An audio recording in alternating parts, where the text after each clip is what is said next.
The great salute Tutu Bose, 1947 থেকে 2026। কিছুক্ষণ আগেই মোহনবাগান লন থেকে তার যে নিথর দেহ, সেই দেহ কেওড়াতলা মহাশ্মশানের উদ্দেশ্যে রওনা দিল। প্রচুর মোহনবাগান সমর্থক তারা উপস্থিত ছিলেন এবং গতকাল রাত থেকে এদিন প্রায় বিকেল পর্যন্ত টানা 16 ঘন্টা nonstop extra time Bangla Tutu বসুর এই যে তার যে যাত্রা, শেষ যাত্রা, সেই শেষ যাত্রার সঙ্গে ছিল সকাল থেকে এদিন একেবারে দুপুর গড়িয়ে বিকেল পর্যন্ত। এবং আপনারা কেওড়াতলা মহাশ্মশানেরও বিভিন্ন ছবি অবশ্যই দেখতে পাবেন। সেক্ষেত্রে এই গোটা যাত্রাতে আমরা একটা ছবি দেখতে পেলাম, যেখানে অগণিত সমর্থক তারা টুটু বসুকে এখনো কতটা প্রাসঙ্গিক, কতটা ভালোবাসেন। এবং আমরা সেই বিষয়ে আজকে আলোচনা করব যে কি হলো আজকে সারা দিন, কি কি দেখলাম। সব্যতা, তুমি ছিলে সকাল থেকে, সেক্ষেত্রে কি লক্ষ্য করলে, কি স্পেশাল লক্ষ্য করলে আজকের এই দিনে? আজকে এই যে আমাদের আলাপচারিতা না অরিত্র, এই আলাপচারিতাতে আমার মনে হয় আমার বলার থেকে প্রথমে রৌনক শুরু করলে ভালো। কেননা রৌনক গতকাল রাত্রেবেলা আমাদের সঙ্গে হাসপাতালে ছিল এবং তারপরে আজ সকালবেলা টুটুবাবুর বাড়ি থেকে অর্থাৎ বালিগঞ্জ থেকে শুরু করে সংবাদ প্রতিদিন অফিস, ভবানীপুর, তারপর মোহনবাগান টেন্ট এবং রৌনক যে জায়গাটা দাঁড়িয়ে অ্যাসাইনমেন্টটা কমপ্লিট করেছে একেবারে টুটুবাবু যেখানে শায়িত ছিলেন ঠিক তার পাশে দাঁড়িয়েছিল। অর্থাৎ রৌনকের কাছে যেটা ক্যামেরার পরিভাষায় বলে বেস্ট ফ্রেম, সেটা আপনারা এক্সট্রা টাইম বাংলার পর্দায় দেখতেও পাচ্ছেন। এবং একজন ফটোগ্রাফার বা চিত্র সাংবাদিক যখন একটা ছবি তোলে, শুধু ছবিটা তোলে না, ছবিটা তোলার পাশাপাশি তার সেন্সটাও কাজ করে ছবিটা কোন অ্যাঙ্গেল থেকে তুলছি। এবং তার পাশাপাশি কোথাও যেন একটা থার্ড আই থাকে, যে থার্ড আইটা তার একটা মননে সাহায্য করে যে যাদের ছবি তুলছি তাদের ফেসিয়াল এক্সপ্রেশন কী, তাদের বডি ল্যাঙ্গুয়েজ কেমন। সেই জন্য রৌনকের কাছ থেকে জানাটা খুব জরুরি এই যে বিগত 4-4.5 ঘন্টা বা তার থেকেও বেশি সময়টা যে রৌনক যে কাটিয়েছে এইটা। একদমই তাই। গতকাল রাত থেকে আমি অরিত্র যখন ম্যাচ করে ফিরছি, সেই মাঝ রাস্তা থেকে আমরা ব্যাক করে যাই বেসরকারি হাসপাতালে। এবং 12টা 12:30 হবে। আমি যখন গেছিলাম অনেকেই এসে পৌঁছাননি। তারপরই সব্যদা, অরিত্র চলে আসেন এবং অনেকেই আসেন। গতকাল রাতের তো ভিডিও আপনারা দেখেছেন। আজ সকালে যদি ছোট করে বলি, সবার আগে বলবো সব্যদা বা অরিত্র বা আপনাদের যে টুম্পাইদার কথা বলবো, সিঞ্জয় বোসের কথা বলবো। আমরা সবাই জানি একজন নরম মনের মানুষ, নরম মাটির মানুষ। সেই মানুষটাকেও যে শক্ত থাকতে হয় আজকে দেখলাম। যেভাবে সবসময়, বিভিন্ন সময় যেভাবে তিনি সবসময় তার বাবাকে সবসময় যে প্রাউডলি ফিল করা এবং সেই জায়গাটা করে দেওয়া, আগেও দেখেছি আমরা। আজ যেন আরও চোখ খুলে দিল আমার সভ্যতা। এবং আমরা যদি বলি, আমরা একদম প্রথম থেকেই যখন হাসপাতাল থেকে শুরু করে বাড়িতে গেল, সেখানে আমাদের ক্যামেরা পার্সন তপেন্দ্র ছিল, অরিত্র ছিল, আমি ঢুকলাম। যখন বাড়িতে দেখলাম তখন দেখলাম যেন একটা মহাশূন্য কাজ করছে। বাড়িতে একটা জিনিস দেখলাম যখন জাস্ট ঢোকা মাত্র, দুটো জিনিস। যেখানে টুটু বসুকে শায়িত রয়েছেন, যেখানে ঠিক সেখানে তার পাশে চলছে রবীন্দ্রসঙ্গীত, খুব ধীর গতিতে রবীন্দ্রসঙ্গীত চলছে। এবং তার সঙ্গে ওই সানগ্লাসটা পরে টুটু বসু শায়িত রয়েছেন। ঠিক যেন মনে হচ্ছে যে এই তো বসেই রয়েছেন, কিন্তু তিনি নেই। মুখেও সেই সদা হাস্যময় যে হাসিটা, সেটাও কিন্তু রয়েই গিয়েছে শেষ সময়ের অনু। একদমই তাই। এবং তারপর আমি বাইকে মুভ করলাম এবং প্রথমে যখন সংবাদ প্রতিদিন অফিসে এলো, ওই আসার যে রাস্তাটা, সভ্যদা, আমি একটা ছোট্ট ঘটনা যেটা লাইভে অনেকে শুনেছেন, অনেকে লাইভ দেখতে পারেননি হয়তো। যখন মা ব্রিজের উপরে ছিলাম না, দুজন আলাদা আলাদা বাইক রাইডার, সেটা ক্যামেরা বন্দি নেই স্বাভাবিকভাবেই, এসে জিজ্ঞাসা করছেন, আচ্ছা উনি কি টুটু বসু যিনি যাচ্ছেন সামনে? বললাম হ্যাঁ। দেখলাম ওই বাইক চালাতে চালাতে একটা ছেলে প্রণাম করলেন, আত্মার শান্তি কামনা করলেন। টুটু বসুর ইম্প্যাক্টটা এই লেভেলে যে পথ চলতি মানুষও রিকগনাইজ করছে। মৃতদেহ দেখলে আমাদের হিন্দু ধর্মে আত্মার শান্তির কামনার জন্য প্রণাম করাটা একটা রীতি, সবাই করি আমরা। কিন্তু টুটু বসু জিজ্ঞেস করে প্রণাম করাটা, অর্থাৎ হচ্ছে কোথাও গিয়ে একটা পরোক্ষ হয়েও একটা যোগাযোগ রয়েছে টুটু বসুর সঙ্গে। একদম, নাম শুনেছেন হয়তো, তিনি মোহনবাগান সমর্থক কিংবা ফুটবল প্রেমী কিংবা ইস্টবেঙ্গল সমর্থকও, টুটু বসু নামটা চলে যাচ্ছে। একদম, এটা গতকাল রাত্রে আমার সঙ্গে হয়েছে। আমি যে র্যাপিডো ড্রাইভারটিকে করে হাসপাতালের দিকে যাচ্ছিলাম, আমি ফোনে কথা বলতে যাচ্ছিলাম এবং সেখানে উনি কোনোভাবে শুনতে পান যে টুটু বসুর কথা। বলছে যে টুটু বসু মারা গেছেন, তখনও হয়তো তিনি মোবাইলটা দেখতে পারেননি। টুটু বসু মারা গেছেন? হ্যাঁ। বলে আপনি, জিজ্ঞেস করলাম আপনি কোন দলের সমর্থক? বলছে না না, আমি ফুটবল দেখি না। আমি তো বলি তাহলে টুটু বসুকে জানলেন কি করে? টুটু বসুকে জানবো না, এই হয়টা সেটা হয় কখনো?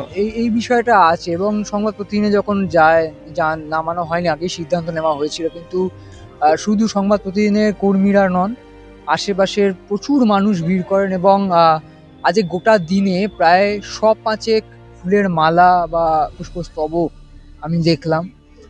ওখানেও অনেক হলো। সেখান থেকে যখন আমরা মুভ করলাম ভবানীপুর টেন্টের, সেখানেও সকলে উপস্থিত ছিলেন। সেখান থেকে আমরা গেলাম, এটা কালকে আমরা বলেছিলাম, কালকে আমরা ইনফরমেশন পেয়েছিলাম যে গুরুদেবের বাড়িতে যাবেন খিদিরপুরে, কিন্তু যখন গেলাম কি জানতে পারলাম যে মামা বাড়ি, এবং একজন বয়স্ক ভদ্র মহিলা এবং একজন বয়স্ক ভদ্রলোক, তারা কোনো রকমে এসে মালাটা পরালেন, এবং যা হয় সাংবাদিকতার খাতিরে মনে বুকে পাথর রেখে হলেও জিজ্ঞাসা করলাম, সাহস করেই করলাম, কারণ কোথাও গিয়ে মনে হলো ওনার কথাটাও এটা কোথাও কথা তার বুকের মধ্যে ঘুরছে।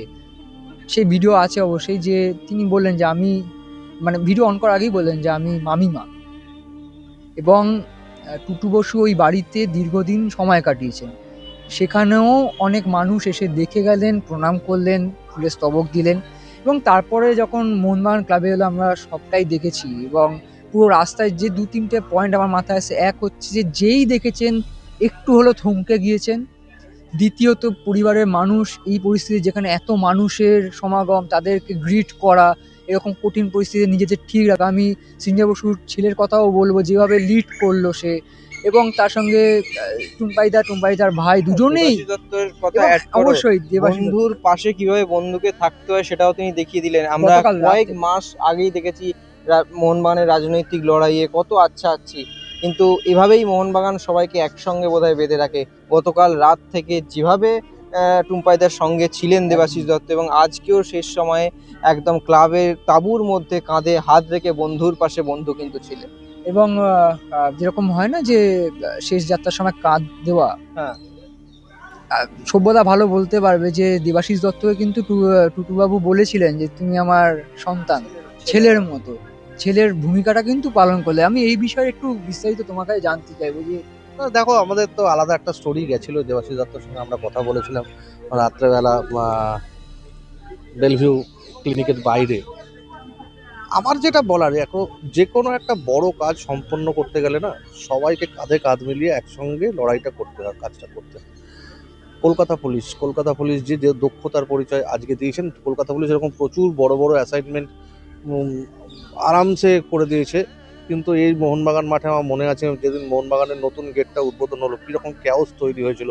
সুনীল গাভাস্কার যেদিন গেটটা উদ্বোধন করলেন সকালবেলা, আজকেও এরকম ক্যাওস তৈরি হতে পারতো। অথচ কলকাতা পুলিশ ভিআইপির জন্য আলাদা গেট, সাধারণ মানুষের জন্য আলাদা গেট, একদম দারুণ ব্যারিকেড করা, কোনো অসুবিধা নেই, কারোর কোনো অসুবিধা নেই। মুখ্যমন্ত্রী শুভেন্দু অধিকারী থেকে শুরু করে সৌরভ গঙ্গোপাধ্যায় এলেন, লক্ষ্মীরতন শুক্লা এলেন, আরও অনেক ডিগনিটারিজরা এলেন, তারা ছোটবাবুকে তাদের শেষ শ্রদ্ধা জানালেন। মানে সব মিলিয়ে না এটাই হয়তো। এবং আমার সঙ্গে অরিঞ্জয়ের কথা হচ্ছিল, অরিঞ্জয় বলছিল যে দেখো, রাজার মতো চলে গেল। সত্যিই তাই, রাজার মতো চলে যাওয়াই বটে। সোমবার দিন তিনি দুপুরবেলা খাওয়া দাওয়া করে ঘুমিয়েছিলেন পরোটা আর পায়েস খেয়ে। সন্ধ্যেবেলা তার একটা মাসাজ চলে, এই মাসাজটার পরে তার একটা হার্ট অ্যাটাক হয়, যে হার্ট অ্যাটাকটাই তার চলে যাওয়ার একটা বড় কারণ। মানুষকে চলে যেতেই হয়। আমি আমার এই ছোট্ট সাংবাদিকতা কেরিয়ারে ময়দানে 3টে স্টলওয়ার্ডকে চলে যেতে দেখলাম। প্রথম জগমোহন ডালমিয়া, দ্বিতীয় অঞ্জন মিত্র, তৃতীয় টুটু বসু। সত্যি কথা বলতে ময়দান একেবারে অভিভাবকহীন হয়ে পড়ল। আর এমন কোনো ক্যারেক্টার নেই যাকে দেখে থমকে তুমি দাঁড়িয়ে যাবে, তাকে শ্রদ্ধা করতে ইচ্ছা হবে, তাকে প্রণাম করতে ইচ্ছা করবে, এবং তার সঙ্গে বসে 5টা কথা বলতে ইচ্ছা করবে। একদমই। দুই বন্ধুর আবার দেখা হলো, অঞ্জন মিত্র, টুটু বসু উপরে। কি কথা হচ্ছে জানি না, তবে নিশ্চয়ই মোহনবাগান নিয়েই হবে। সামনে লিগ ফাইনালের দিকে এগোচ্ছে, নিশ্চয়ই সেটা নিয়েও কথা হবে, ক্লাব নিয়েও কথা হবে তাদের দুজনের মধ্যে। সেই সমস্ত স্মৃতি ভিড় করে থাকলো এবং সারাদিন যে সমস্ত অনুরাগীরা এসছিলেন, প্রাক্তন ফুটবলাররা এসছিলেন, তারা কি বলছেন, এবং অবশ্যই আপনাদেরকে শোনাবো যে শুধুমাত্র মোহনবাগান সমর্থক, প্রাক্তন ফুটবলার, কর্তা তারা নন, মোহনবাগানের সঙ্গে টুটু বসুর একদম ওই তৃণমূল স্তর থেকে সম্পর্ক, মালিরা কি বলছেন তাদের কথাও শুনুন এই ভিডিওতে।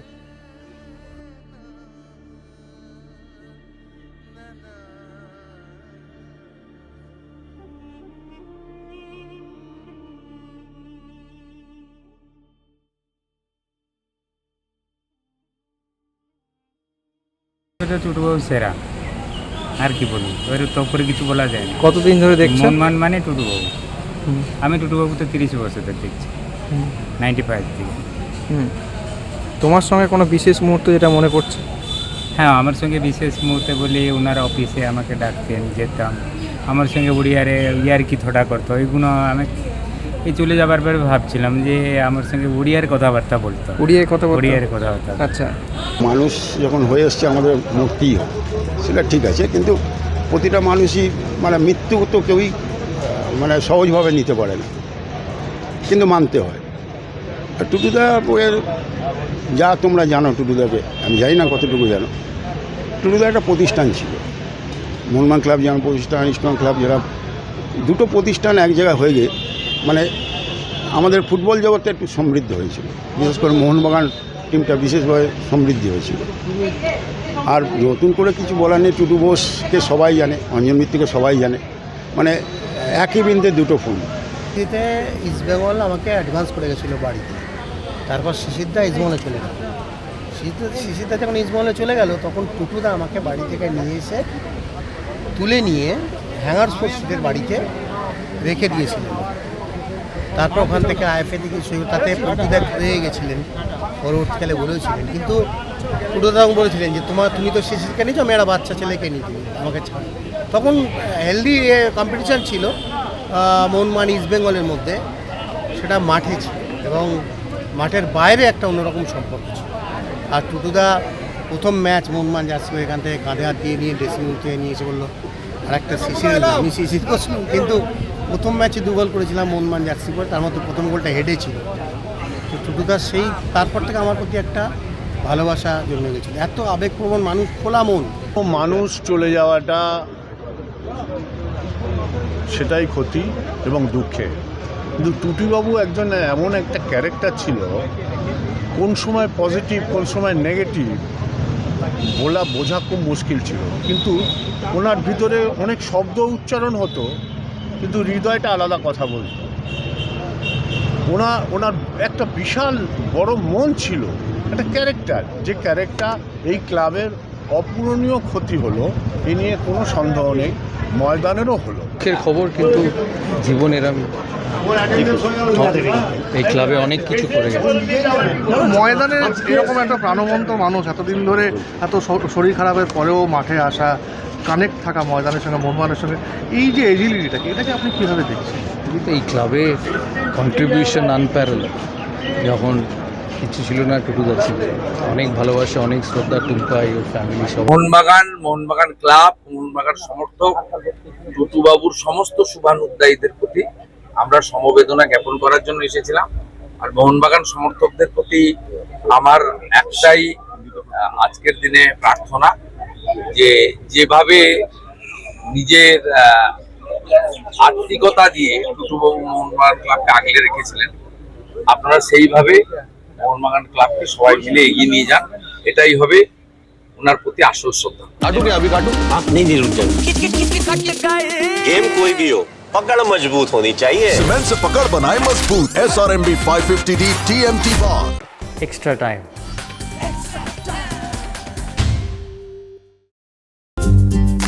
লেটেস্ট নিউজ আর এক্সক্লুসিভ ভিডিওর সঙ্গে আপডেট থাকতে এখনই সাবস্ক্রাইব করুন আমাদের ইউটিউব চ্যানেল। বেল আইকনে ক্লিক করতে ভুলবেন না যেন।